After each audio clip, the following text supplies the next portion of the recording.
Thanks for listening to Fluff and Crunch, where we talk about the connection and sometimes disconnect between system, setting, and story in tabletop RPGs.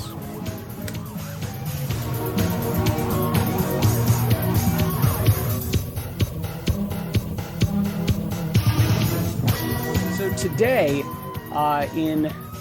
in working through this, call it like a transitional phase of the show, where Chris and I have agreed to reduce the number of episodes we are recording together, just because of it's just scheduling and the whole hemisphere problem has proved to be too much for recording weekly for us. So we are going to drop down. He and I are going to drop down to probably every other week or so as our schedules allow. So that leaves me with a combination of solo episodes, as I've done a few lately, and also some ones where I bring on some interesting guests. And today is the first of those. So I have with me today a new friend, actually a longtime listener of the show. And now we had traded texts. We had discussed all kinds of things on Discord. And then we finally actually met, quote unquote, in person, that being via video conferencing.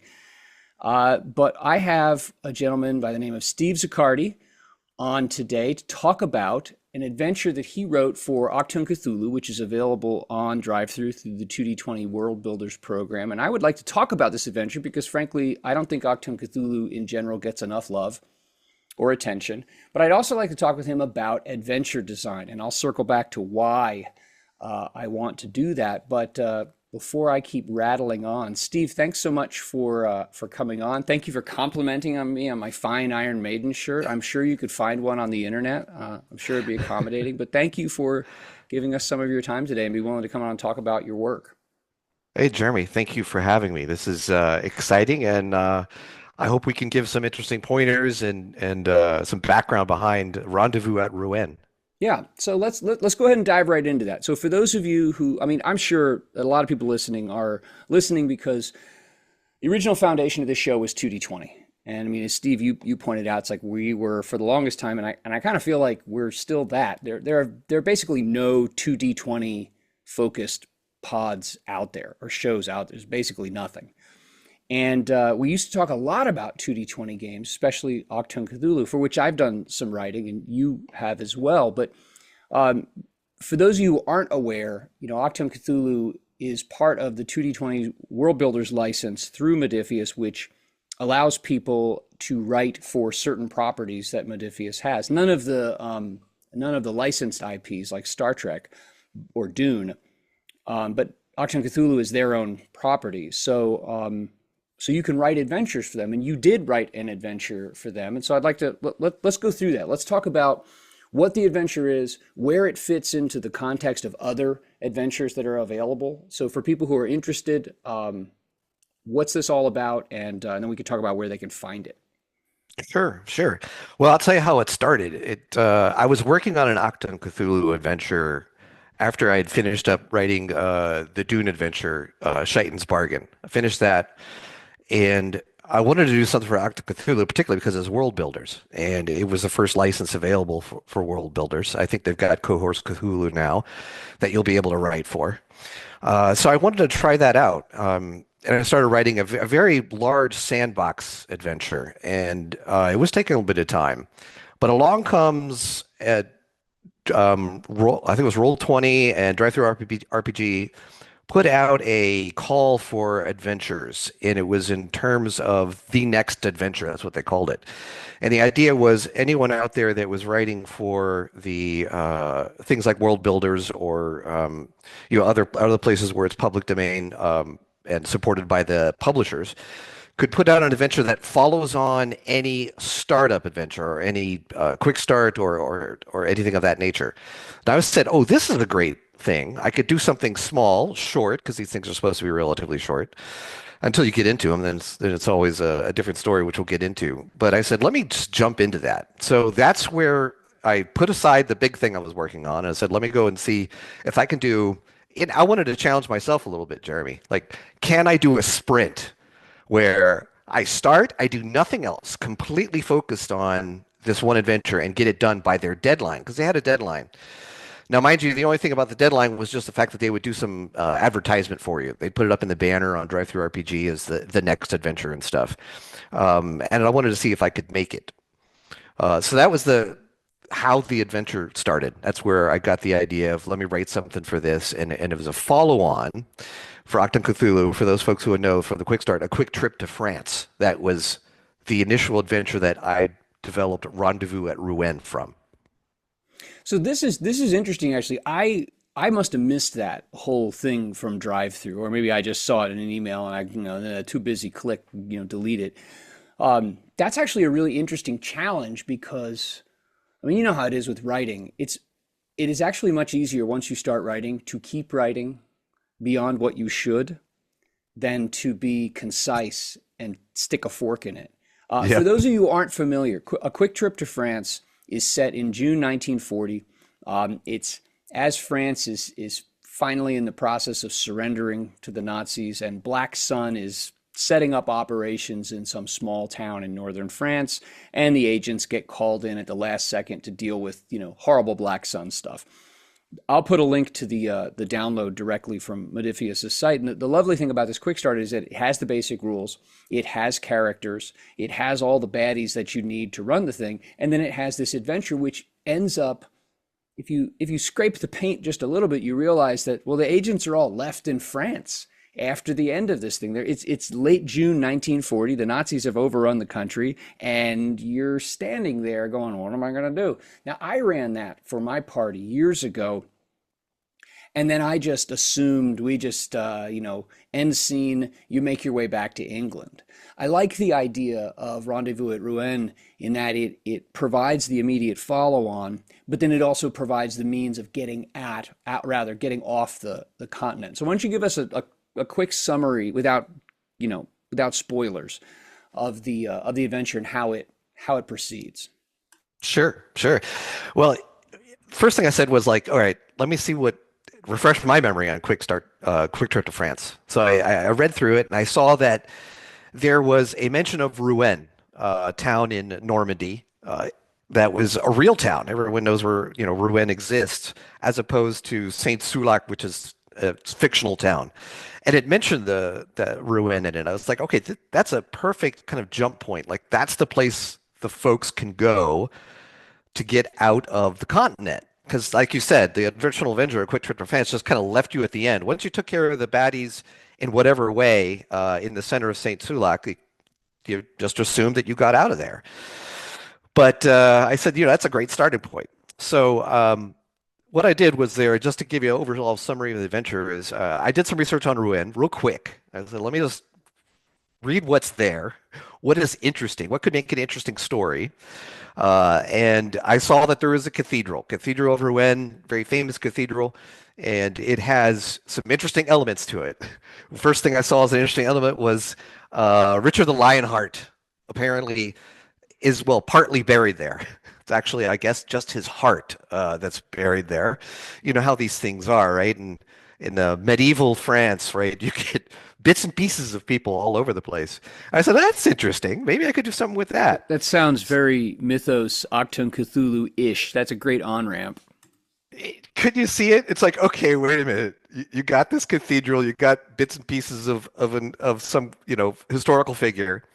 And one thing I like to do is when I approach this stuff is put some history into it. I'm a big history buff. I love World War II. The all the heroics that occurred there and the defeating of evil and everything. And I just thought that Achtung Cthulhu was a great way to present that in a fun manner, right, as opposed to a pure historical manner. So I took that and just kind of ran with it. And I wrote on my phone, I just brought up notes and I wrote, okay, this is what I'm going to do. I looked at Quick Trip to France. They had 4 scenes, really quick, 1, 2, 3, 4. It was certainly a linear design. I said, I'm going to stick with that, stick with their framework, and I'm going to do 4 scenes. So I wrote it down. I said, sneaking into the city, contact with an underground. Someone's going to get you out of there. Everyone always loves French resistance. Get to the cathedral, go to the crypt. Then what are you going to do? And I said, well, let me invent something. And I just threw in catacombs. I mean, this is France, right, Jeremy? It's like the catacombs of Paris. It's like spooky. very mythos-like. So I And threw in it's some such a catacombs. it's an easy thing to throw in that there are enough. The lovely thing about that is that there are enough real pictures, maps, and so on and so forth that people can turn to that and immediately they have a sense of it without you having to do all this work of explaining what these things look like. So I liked that, and everybody loves cat. You don't like catacombs? Why are you even gaming? What are you doing, right? Especially in France, trolling around in cathedrals and stuff. Now, I don't believe there's any catacombs underneath Rouen Cathedral, but that's fine, right? This is what we're doing, is we're making stuff up here for the joy of it, and the joy of the hobby. So once you get through the catacombs, and like you mentioned right there, and I'll get to it maybe a little later, is how do you abstract something really complex like that and you put it into an adventure where you give the game master and the players the ability to feel what they're doing, but don't have to map everything out. And then the final scene was, you got to have a climactic final boss battle, and I wanted to create a mythos creature. I had never done one for Achtung Cthulhu. I wanted to throw one in there. So there's a final, big boss battle at the end of the adventure, and if you survive, your agents all make it to the coast of England. Okay, so then this is great because if you've not played Achtung Cthulhu, okay, it's as an aside, I think it's a great version of the 2D20 rules. There's nothing really abstract about it. It's really straightforward. I think it's not too crunchy. It's not too narrative. And because it's the Second World War and it's mid 20th century action, like grabbing on to what it's supposed to look like, what it's supposed to feel like, how it's supposed to proceed is very easy. So if you're interested in the system, this is a great way to get familiar with its core. And who doesn't like a World War II quasi, supernatural Indiana Jones, Guns of Navarone, that kind of vibe. Who doesn't Yep. love that? And so, Quick Trip to France, I've run it a number of times, and it's always gone over well. But I like this. I like that this then provides your an immediate follow on. Quick Trip to France can be run in like 2 sessions. How long do you anticipate this one? This one kind of looked to me like a roughly the same. I think with experienced folks, it could be. It might take a little longer for beginners. I threw in from a rule set perspective. Let's touch on that for a minute. These introductory modules certainly want to give you a taste of what the core mechanic is and all that stuff. And I looked at what Quick Trip to France provided, and I wanted to go a little bit beyond that. So give the buyers of this module, this adventure, something else to add in, and maybe even make a determination of whether they want to take on some more 2D20 stuff. So I threw in, from a rules perspective, I got vehicles in here, very light on vehicles, and I put the one of the most, I guess, at times can be a little hard for folks to grasp is the extended test. And I wanted to give an example of an extended test in here. And the extended test is the catacombs. Won't go into all the details there, but I made the trip through the catacombs to get to the exit, if you will, the final boss battle, and then get out of France, an extended test. And I'll give credit to Nathan Dowdle. Nathan had made a comment on the Discord about the use of extended tests, and he gave a brief outline of something. He said, hey, you could use this as a chase scene. And it was more of a tug of war, if you will. And I was like, well, let me grab onto that and see if I can put something like that mechanic in. So that'll be a chase through the catacombs, and you're being pursued by Black Sun forces. And that was something that I thought I could provide, and folks could get their first taste of what an extended test was and give it in a sense of something exciting like that extended test through the catacombs, a chase. But I'll tell you what happened, Jeremy. So I was writing this up and I was going like, wow, this is still confusing. Okay, it's not a difficult mechanic to grasp once you understand the ins and outs of it. I think the original design is great for it. Loved it in Star Trek Adventures. Love it everywhere in 2D20. But I was like, I need something more for the players. So I went out, and this caused me to get delayed. But I decided to write a test example. So in the appendices, I put a 2-page example of an extended test use in regards to, or in relation to this chase scene.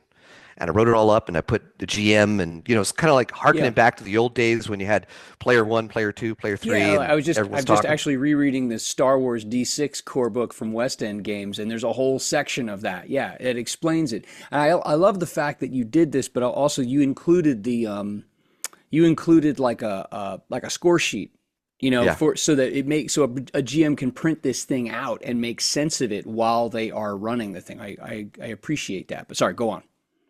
No, that's it. So I was writing that appendix. I was like, gosh, you need something visible here, something visual the GM can look at. This is the first time, especially if someone I price this very reasonably because I want folks to have it in their hands. The first time they're running this and they got an extended test. So I drew it up. I spent extra time doing that. I'll tell you, I didn't make the deadline.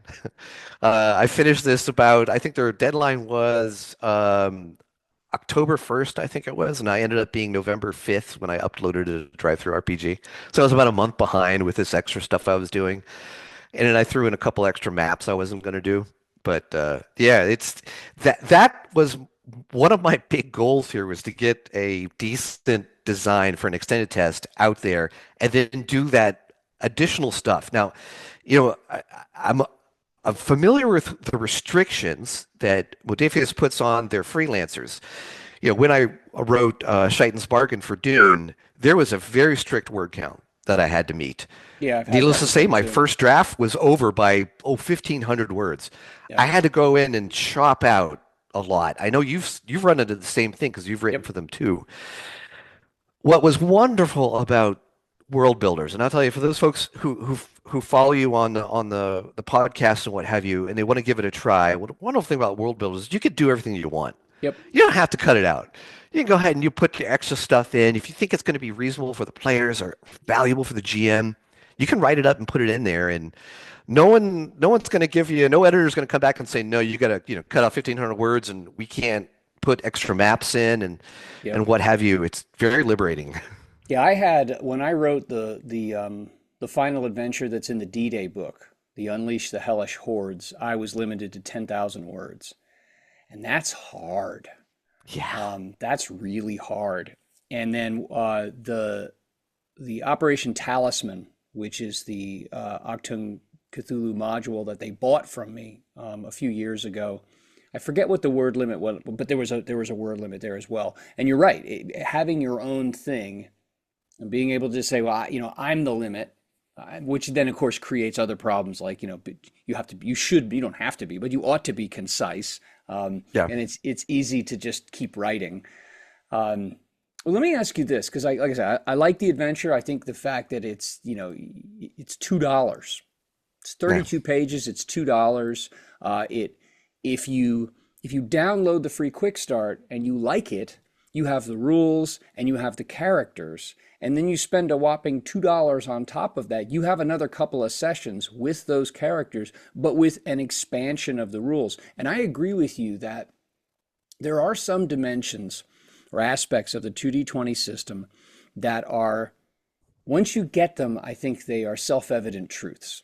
Like once you get them, they totally make sense. But getting them and then understanding how to play them well at the table is something else. And the extended tasks play a role in spellcasting. So it's not like the extended task is something that like, well, you might use it, you might not. It's like, no, if you have a spell cast, you're going to use it. And if you're running the game, you're going to use it as GM because you're going to have enemies that are going to cast spells, use magic at some point. So I like the fact that you took the time to explain that. How did you go about? Because this is where I want to pick your mind here. I don't want to pick your brain because that's gross. I want to pick Go your for it, man. mind about like Hey, peace how of did you? mind. Yeah, yeah. How did you go about? You talked about you made it essentially this you followed the structure of a quick trip to France. Aside from that, how did you approach this? Because I have actually found like I'm the forever GM and I enjoy that.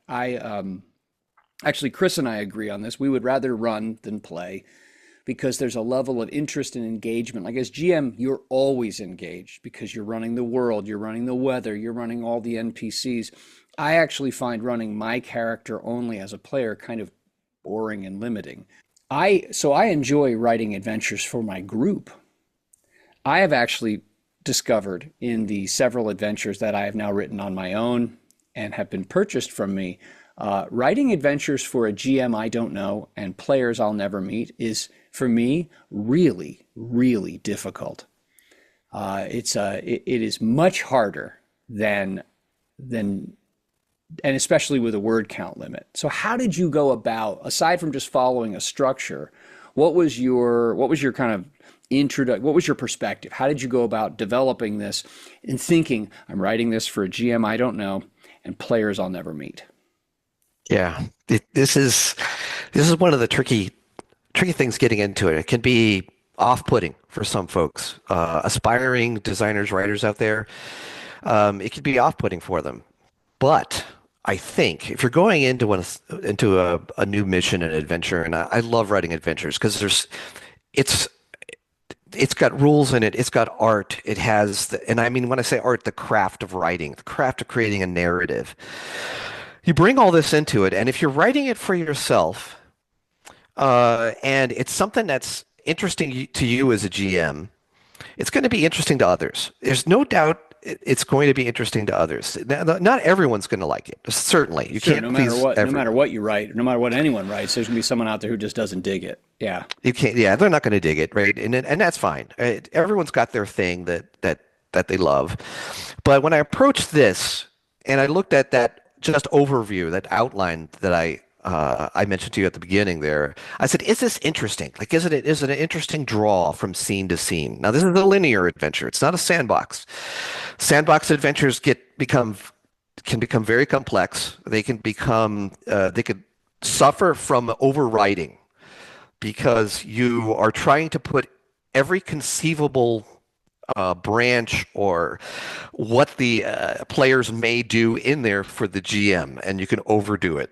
Uh, And that I've is, seen yeah, this where there are, I think, and I don't say this as a dig. I say this as a cautionary tale yeah, that there are some RPG writers who are frustrated authors. And instead of writing a novel, they write a setting or they yeah, write an adventure that is instead like their vision for this world or this place or these characters. And it becomes less of a here are some bits and pieces and here's a plot. You're going to do this, and I don't know what you're going to do with it. And it turns into something it's too dense. There's too yeah, much, and then either you're going to have someone who reads it and go, this is too much, and they're going to tear it apart and use bits and pieces of it, and it's not going to be yeah. what you intended, or they're just going to say, this is too much, or they're going to be like that 1% of people who are like, I embrace your vision completely, and that's yeah. Yeah.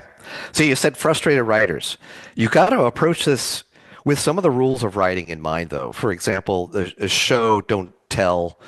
Um, you want to create a visualization for the game masters. The game master is the first person to read this. You're selling these principally to game masters, and you want to give them the elements of writing, the narrative, the characters. So you want to have some NPCs that are very meaningful, that have a consistency and a rationale for being. And you want to give them just enough of the background where you don't become a bloated thing like you were just mentioning, right? That like I'm going to create my new setting and all of this, and here's everything written out. Great novelists don't do that. They'll give you just enough so your own mind can fill in all those blanks. And one thing I did while I was, writing this, I said, let me do the check. Is this exciting? Do I like to read this? Can I get out of my head and say, I'm going to read this for the first time? Do I want to see what happens in the next scene? And if I can say yes to all those things, I'm like, okay, I know I'm hitting it then. I'm hitting the meaningfulness of the characters.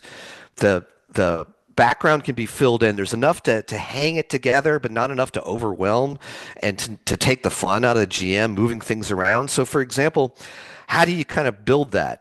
So that when I put the maps together, I made difficult to take a city like Rouen and then created a game map out of it.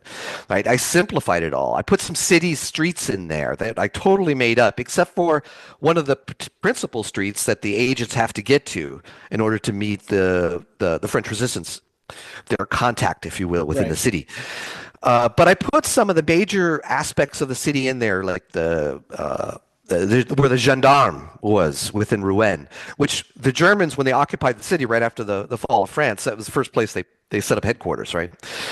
Beside, the bishop's palace next to the Rouen Cathedral. I put the hospital there. There's nothing in the adventure that happens in the hospital, but it's a major thing. So that way, if the game master wants to go in there, let's say, he knows she knows their players really well. Oh, my players they're going to want to go through the town and do different things. And I actually want to create a little side scene, maybe at the gendarme, or the hotel. I want to create a side scene there. Then there's enough material for them to just spark. And then they can put something in there. They can put their own scene if they want to, because their players would love it. But you're not trying to load it down with all Yeah. of these things. Yeah, because I think one of the hard things, one of the hard balance points, and I don't think it's a point, it's more like a zone that I keep trying to find when I write these things is how much is too much, how much is too little. Yeah. Because the last thing I would want is someone to, pony up a couple dollars and they get this and they're like, the heck is this? Like, there's nothing here. It basically says, do what you want. And that's, and I've bought things like that before, and it's frustrating. Like, you have all these bits and bobs, but there is no coherent connective tissue. But on the other hand, if it's this tightly wound web and there's all these, like, I can't wrap my head around it. So I like that, the idea for an adventure like this, you have a clear, there is a plot, there is a path, and yet you put some major landmarks, figuratively or literally in this case, alongside that. So if a GM feels like doing something more, they're able to do that. We have about 6 minutes left. Okay. Exactly. I mean, that's it. And I like the word you used, connective tissue. It is. It's truly like that. This is a living entity. And it's going to evolve. It's going to change. As soon as a time clock starts where a GM gets this in their hands, there's going to be variations. And as a writer, you got to know that's going to happen. Just put almost the toolbox approach, right? Put some tools in there for the GM to play with. They're going to think of things you don't even think of. And the players are going to do the same thing. Oh, yeah. No one knows the players better than the game master that runs the sessions with those players. I don't know them. No. I can kind of extrapolate what I think they're going to do after having a lot of years of doing stuff like this and playing my own games and being my own GM and playing within games. I'm like, I have an idea of what they'll do. But you just never know. And you got to leave enough leeway and flexibility for the game masters in there that they can feel, hey, I can breathe. It's not like you said, it's a tightly wound web, like you said, and they can't breathe in it. Right, or if there's some kind of like fact-finding or an investigatory side where the characters have to find out things to move things forward, and there's only one way to find it out. Then you create these bottlenecks, these one-way routes that inevitably, when the players do things that the GM doesn't expect, and you, the author, who don't know any of these people, can't anticipate. I think too. I mean, I would like to hope that GMs, looking for things like this, as the GM, it's someone who isn't looking to be spoon-fed everything, but wants to, has an expectation, and a totally fair expectation, that you buy something that it provides what it says that it provides. Yeah. Yep. And I humbly hope that's the case with this. Again, I made it very reasonably priced for the amount of work that went into it, but it was more like I want to get this in folks' hands and have them enjoy it, and very humble, right? I'm sure I probably made some errors in here somewhere. There's something that's clunky that someone's going to look at, like you said, and just say, hey, this is something I'd rewrite, and feel free. I mean, please, this is the magic of this hobby that we're in. I think, like I said, I think it's great too that you have this is a nice bridge, because off Modiphius's website they've got a bunch of other adventures PDF adventures that they published several years ago that follow up chronologically the quick trip to France. Like there's Under the Gun, which I've run umpteen times, and there's Operation Falling Crystal, and there's a whole bunch of ones that take place in England, and then there's another like two that take place on the continent, but they are all a few months or more after a quick trip to France. And so I like how if you ran it and you're like, oh yeah, that's kind of cool, my players would like to play it again, and oh, this is a good idea, here's my bridge to get them off the continent so that they can go have Under the Gun and the other ones up. Yeah, all that stuff. Yeah. Yeah, exactly. Excellent. Well, here's what I'll do. I will go ahead and I'll put a link to the quick start. I'll put a link to your adventure on Drive-Thru. And I encourage people, I mean, if you've done any writing for and they actually don't call it the World Builders anymore. They call it is now the Modifius World Builders. 2D20 is not mentioned in it any longer. Whatever. If you've written for it, or if you've written for any other licensed property, I would really love your thoughts, your feedback. How do you go about, writing the thing for the people you'll never meet? Where do you draw the line between too much and too little when it comes to plot and when it comes to details and things like that? But very cool. So I appreciate you coming on and sharing this, and look forward to talking with you more in the future. Thanks, Jeremy. All right, man. Have a great day.